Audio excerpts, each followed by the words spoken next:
Hello everyone and welcome to another showcase video. This time we are going to talk about the Death Knight. The Death Knight is a combination of the Soldier and the Necromancer masteries. You can go for all of the different playstyles. You can go caster, summoner and also melee, which is the most useful one here. I would not recommend going for a pure summoner or a caster spec though, but a hybrid with melee and either caster or summoner would work just fine. The Death Knight's main types of damage are physical, internal trauma, bleed, vitality and aether. For this showcase we are going melee and just a tiny bit of caster. Might as well add that this character is very tanky, it's fast with the mobility, but it lacks some damage if you compare the damage to some other builds out there. This is hardcore though, so better safe than dead I guess. I will show you some other alternatives as well later in the video, but first let's go over how I use to level up this character.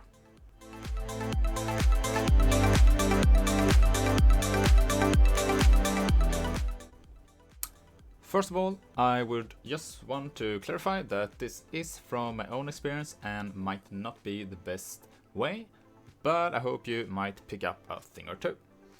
So, when I started out with this character, I started with Force Wave. Force Wave is a really nice skill that makes a big cone in front of you, dealing physical damage and also stuns the enemies. But it's not the base damage that we were after. It's actually this one, internal trauma. This makes it so the enemy is going to take internal trauma damage and bleed over time, and it scales very nicely. You can see here just from 1 point you get 1.5k the trauma damage and some bleed, so it's very nicely. And it's just very satisfying looking on your enemy while they just melt away. So I went and maxed that out as soon as I could. We also took 1 point in Blitz. Blitz is a charge ability and just makes it so that you get around faster. As well as dealing physical damage and knocking down the dude that you are charging. We also went and we took 1 point in pretty much each of the passives. We went for one of this one in military conditioning, not this one because we were using a two-hander while we were leveling. 1 point in veterancy and decorated soldier, we pretty much maxed this out when we could. 1 point in field command, and as well maxed the squad tacticians. But after we got the necromancy mastery unlocked, we went and we got the skeletons for just some more passive damage. And also we went for the spectral binding just for the life and flat damage. After we maxed skeletons, the Undead Legion and Will of Crypt, we went back to soldiers and soldier and we start putting more points into Blitz just to boost our single target a little bit more. And we also put a couple of points on the blind side for some more additional damage. This setup I pretty much went with until level 50 or so. And then I felt that my skeletons were dying a lot and I pretty much decided to respec, and it was then I respect to pretty much what we are doing right now. But more about that later. Let's first start to go and take a look at the devotions. So first of all, I started as most of my characters. I started with the lion, and we went for the sailor's guide, the lizard, and also the eel. For the extra movement speed and just some more health. You can also take the jackal if you want even more speed, but for this one I didn't. Also, I went pretty early on the bull, and the bull is providing with a lot more damage, and this one, the bull rush. So we put the bull rush onto our force wave for some more damage. It scales really good with the skill that we were using. And after the bull, we went for the ghoul. And the ghoul just provides attack damage converted to health, some regen, life, just a really good one for any melee character pretty much. And also the ghoulish hunger, which is a really nice proc effect. After that, we pretty much just went and we picked up some more resist. We went with the crane, I believe. The crane overall just has a lot of resist and stats. And pretty much the only one that I took for damage after the bull was the kraken. And the kraken is just too good not to take, because we were using a two-hander, so it's damage here, more damage, and movement speed, crit damage, fist resist, life, attack speed, you name it, it just has it all. So yeah, that's pretty much what I went with for when I leveled up. I will put a link down in the description to Grim Tools, so you can mess around with the devotion system as you like before you start playing. And now I went for the end game. So let's start with the devotion points.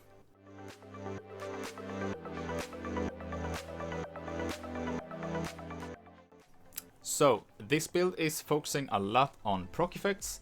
So that's pretty much the most that we got here. We don't have that much defense, except for like some flat resist, pretty much. So let's go from the top. So we went with the Tree of Life. It just gives us basic defense. Going down here, the Spear of Heavens. Also another proc effect here. Aeon's Hourglass. We went with the Vulture. And as before, the Lizard. The Sailor's Guide. The Eel. We went also with the Dryad for another proc. We have put on the Tortoise for just some more defense. And we went with the Imp for another proc effect. And as well, oh, I forgot Lion, obviously, and also the Ghoul for even another one.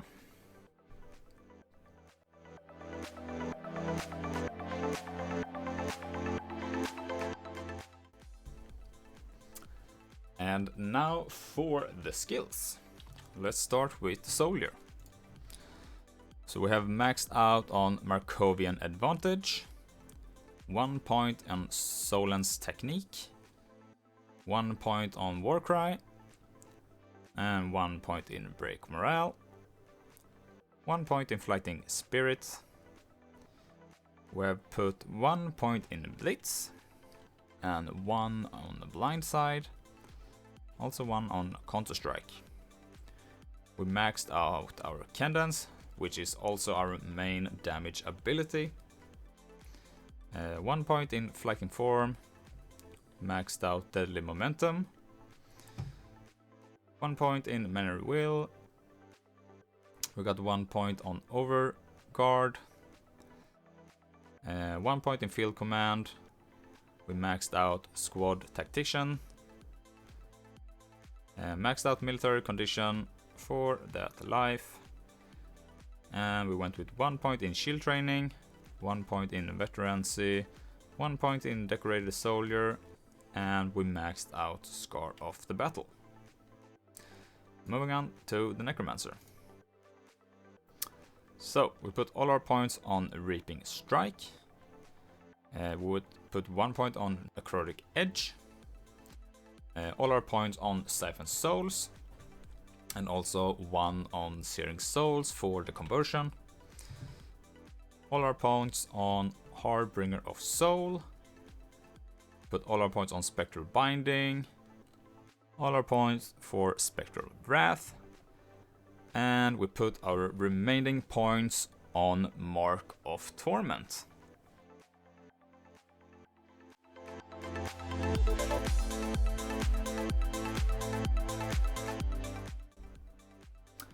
And now the gear. So this character is using the Krieg set.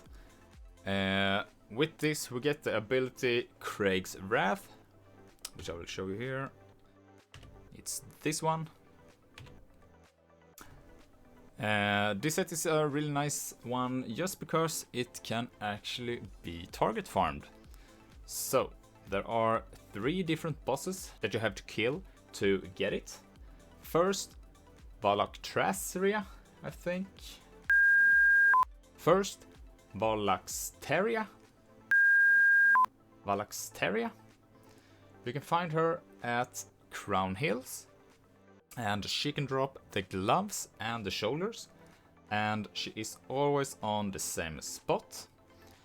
The next one is the Flesh Weaver Krieg, and he can drop the mask and the chest, and as well he's always on the same spot.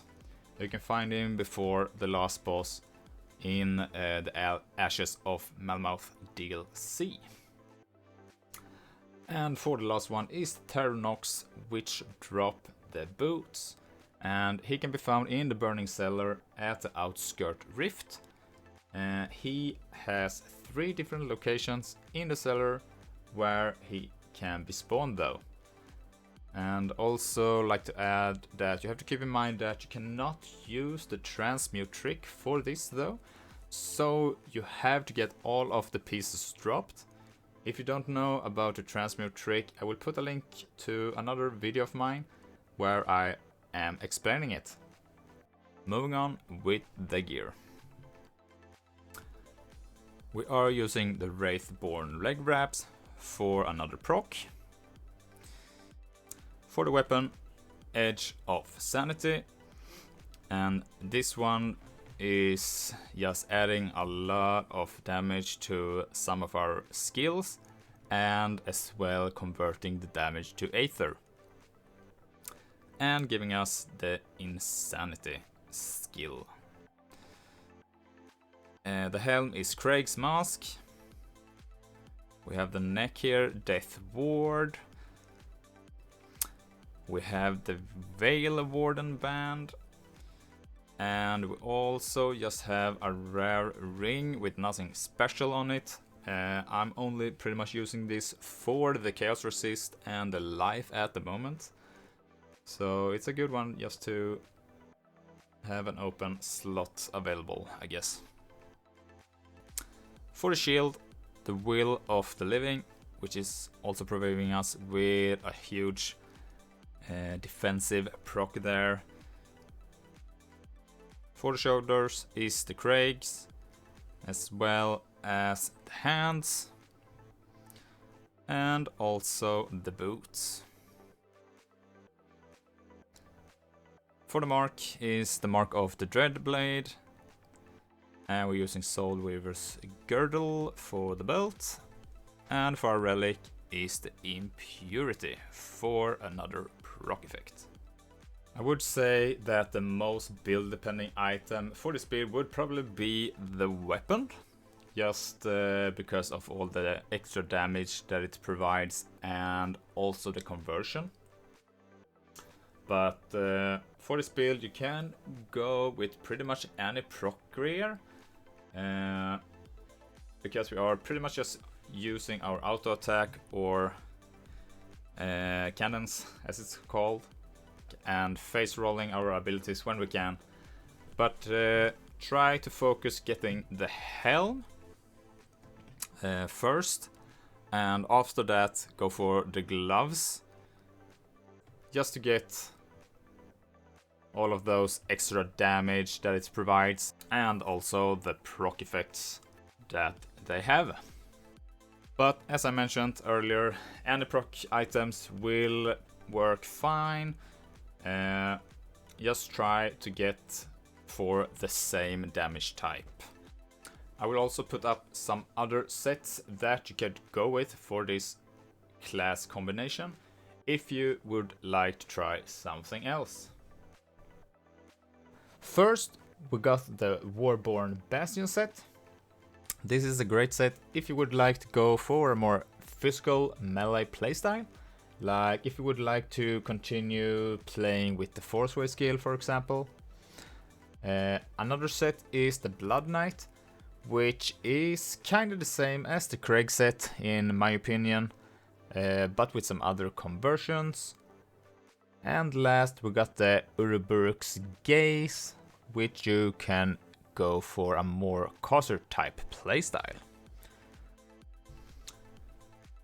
Before we get to show some more gameplay, I would like to mention that I put a link down in the description to this character that you can check out for yourself, and some other links that might be useful as well. Also, I would like to thank everyone for watching, and I hope that you liked this video. If you would be so nice to press that like button and also subscribing to the channel if you would like to see some more. Comment down below what your thoughts was about this video, and maybe what your current build that you've been playing is. Until the next time, bye.